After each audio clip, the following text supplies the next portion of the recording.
Article 25, 26, 30 का हवाला देकर के कई बार लोगों ने हमारा खिलाफ, इस बिल का खिलाफ, इस प्रस्तावना के खिलाफ में लोगों ने कहना शुरू किया है। तो मैं आज जरूर इसका जवाब देना चाहता हूं कि हम किसी का धार्मिक भावना को चोट पहुंचाने के लिए नहीं है। एक मुसलमान वक्फ क्रिएट कर सकता है। अब सबसे जो छोटा आप जो क्रिएट करता है फितरा, सबसे छोटा सर, वो हर मुसलमान, गरीब से गरीब मुसलमान भी क्रिएट करता है। ज़कात आप क्रिएट करते हैं, आप देते हैं, दान देते हैं, उसमें कोई किसी को अधिकार ही नहीं है पूछने का कि हिसाब किताब कैसे किया है। ये आपका अंदर का बात है, आपका फेथ है, इसमें हम हस्तक्षेप कैसे कर सकते हैं? इसलिए बिल्कुल ये बात आप बिल्कुल मत बोलिएगा अपना बात रखते समय कि सरकार या कोई गैर मुसलमान के जो कामकाज में उसका तौर तरीके में हस्तक्षेप कर रहा है, ये मत बोलिएगा। वैसे तो कोर्ट केसेस बहुत है, मैंने दूसरे सदन में भी कोर्ट करके बताया, यहां मैं फिर से इसको दोहराना चाहता हूं ताकि कोर्ट ने क्या रूलिंग दिया है वो भी क्लियर हो जाए। सैयद फजल पुकाया तंगल वर्सेस यूनियन ऑफ इंडिया में केरला हाईकोर्ट ने जो ऑब्जर्वेशन और ऑर्डर पास किया, उसमें कहा गया है, high court, the Waqf board is a statutory body, pure and simple. It is not a representative body of the Muslim community. Waqf property है, इसलिए कोर्ट का जजमेंट बहुत साफ साफ हमारे सामने में दिखाई देता है। इलाहाबाद हाई कोर्ट का जजमेंट है, Hafiz Mohammad Zafar Ahmad versus UP central Sunni board of Waqf. क्या कहा गया है उसमें? High court, a mutawali's right is purely a right of management of the property and is not a proprietary right. The duties of a mutawali are purely of a secular character. His duties are not of a religious character. इसलिए मुतावालिस को ऊपर में निगरानी रखने के लिए वक्फ board बनाया गया है। Tilakayat Shri Govind Lalji Maharaj versus state of Rajasthan, उसमें कहा गया है, मैं कोट करता हूं, right to manage the properties of the temple is purely a secular matter and can not be regarded as a religious practice. Property का मैनेजमेंट के बारे में इतना क्लियर कोर्ट ने कहा है, कई केसेस है, मैं बहुत कम आपके सामने में साइट कर रहा हूं। अब मैं 2013 के बारे में आपको बताया, अब उसको थोड़ा सा अंदर घुस के आपको बताऊंगा और आपको भी सुन करके लगेगा कि आज कितना जरूरी था आज जो संशोधन बिल लेकर के हम यहां आया है। 2013 में ये जो कमेटी वगैरह जो बनाया, 5 मार्च 2014 में कमेटी 13 में गठन हुआ और पारित हुआ दोनों सदनों में। फिर 2014 5 मार्च को, यानी कि 25 दिन पहले इलेक्शन एकदम नोटिफाई होकर के कोड ऑफ कंडक्ट लगने ही वाला है, तब हनन फनन में उस समय के यूपीए सरकार ने देश का राजधानी दिल्ली के अंदर में सबसे प्राइम प्रॉपर्टी 123 प्राइम प्रॉपर्टी को डी नोटिफाई करके दिल्ली वक्फ बोर्ड को सौंप दिया है। ये प्रॉपर्टी किस मिनिस्ट्री में आता था? Housing and urban affairs ministry का अंदर में आता है। तो आप सोच के देखिए, 1970 से केस चल रहा था और पेंडिंग है, कोर्ट को निर्णय करने दीजिए, वो पेंडिंग है। और ये सीजीओ कॉम्प्लेक्स वगैरह आप नाम सुनेंगे, लिस्ट बाद में मैं दे दूंगा। ऐसा प्राइम प्रॉपर्टी 123 प्रॉपर्टी को सीधा सीधा एक झटके में आपने हैंडओवर कर दिया। उसके बाद 2013 अमेंडमेंट में आपने क्या कहा? कोई भी आदमी वक्फ क्रिएट कर सकता है। वक्फ क्रिएट करना, जो मैंने बताया, चैरिटेबल रिलीजियस पायस पर्पस के लिए एक मुसलमान अल्लाह के नाम में क्रिएट करता है। अब उसको बदल करके यूपीए सरकार ने यह कह दिया कि कोई भी आदमी वक्फ क्रिएट कर सकता है। तो हमने इसको चेंज करके पुराना 1995 का प्रावधान के साथ मिला करके साथ साथ हमने ये कहा, now in the proposed amendment only persons practicing Islam for more than 5 years can dedicate वक्फ। ये हमने क्लियर कर दिया है ताकि इसमें कोई डाउट का कोई गुंजाइश ना हो कि वक्फ क्रिएट कौन कर सकता है। उस समय वक्फ बोर्ड में एक मुसलमान का अंदर में भी कई सेक्ट है, सुन्नी है, शिया है, आगा खानी से, दाऊदी बोरा से, पसमंदा है, बहुत लोग हैं। लेकिन यूपीए सरकार ने कह दिया, हाँ ये डिस्प्यूट करते हैं कई लोग, ये तो दरगाह वाले भी कहते हैं कि कुछ लोग कहते हैं कि तुम लोग मुसलमान ही नहीं है। इस तरह का क्लेम पे मत जाइए।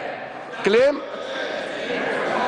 यहाँ इस्लाम का स्कॉलर भी बहुत होगा, जानकारी लोग भी बहुत है, लेकिन मैं ये नहीं कह रहा हूं कि आप जो कह रहे हैं मैं जो कह रहा हूं वो सत्य है। मैं क्लेम के बारे में बता रहा हूं कि लोग कहते हैं कि ये मुसलमान नहीं है या ये इस ग्रुप में उस ग्रुप में। मैं यहाँ डेफिनेशन देने नहीं जा रहा हूं, हम सिर्फ ये कह रहे हैं कि हमने जो नया प्रावधान लेके आया उसमें हर वक्फ बोर्ड में मुसलमानों में जो रिकॉग्नाइज्ड सेक्ट है सब मिलकर के वक्फ बनेगा। उसमें सुन्नी भी होगा, शिया भी होगा और जितने बाकी जो पिछड़े वर्ग है वो भी वक्फ बोर्ड में मेंबर होगा, ताकि सबका इंटरेस्ट का ख्याल रखा जा सकता है।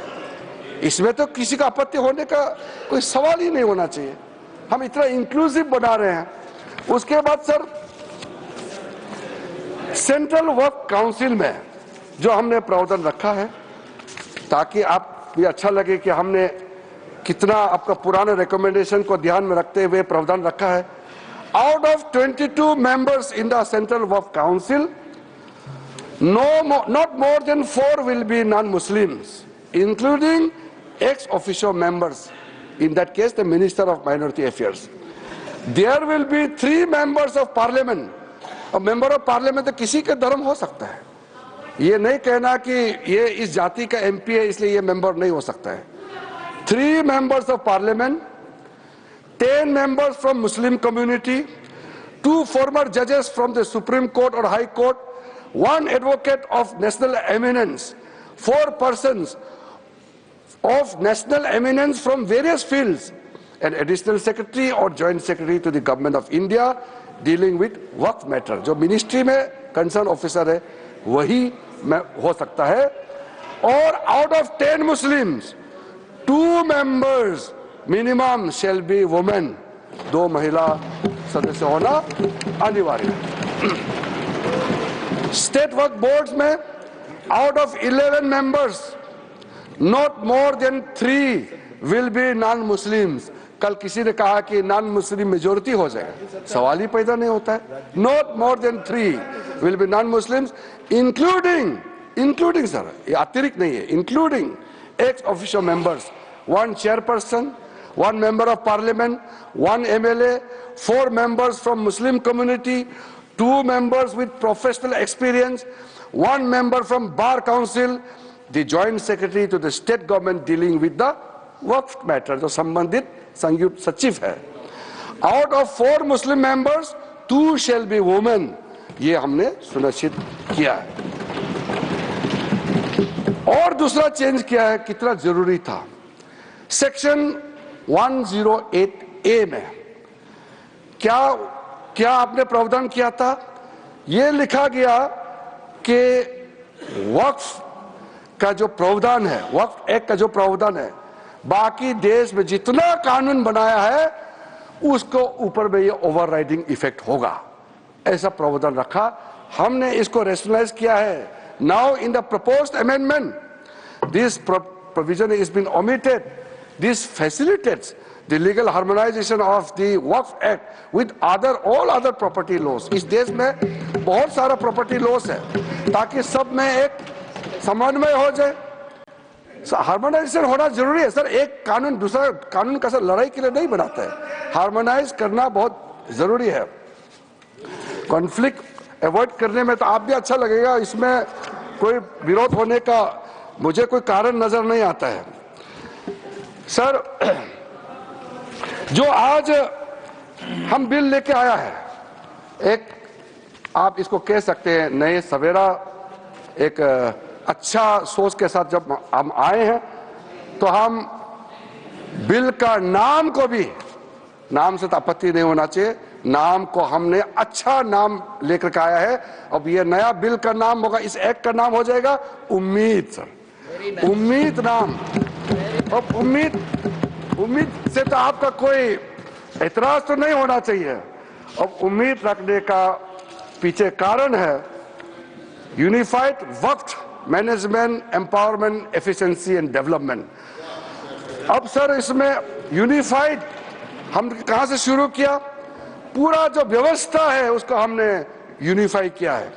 कलेक्टर का रोल से लेकर के सर्वे, रजिस्ट्रेशन, म्यूटेशन, इंक्रोचमेंट और जितना भी जो मैटर है उसको अब पारदर्शिता के साथ जब हमने यूनिफाइड एफर्ट डाला है to overcome the issues which were pending for such a long time, तो इसको हमने यूनिफाइड एफर्ट के साथ में आया है। और एम्पावरमेंट का जब बात होते हैं तो डाइवर्स सोशल ग्रुप जिसको मैंने जिक्र किया है, चाहे वो सुन्नी हो, चाहे शिया हो, चाहे वो आगा खानीस हो, पसमानदा मुस्लिम हो, बैकवर्ड मुस्लिम्स का कोई भी डेफिनेशन में आप देख लीजिए, वुमेन हो और बाकी कोई भी हो, हम चाहते हैं कि सबको डिसीजन मेकिंग का बॉडी में जगह मिलना चाहिए, इसलिए सबको एम्पावरमेंट कर रहे हैं।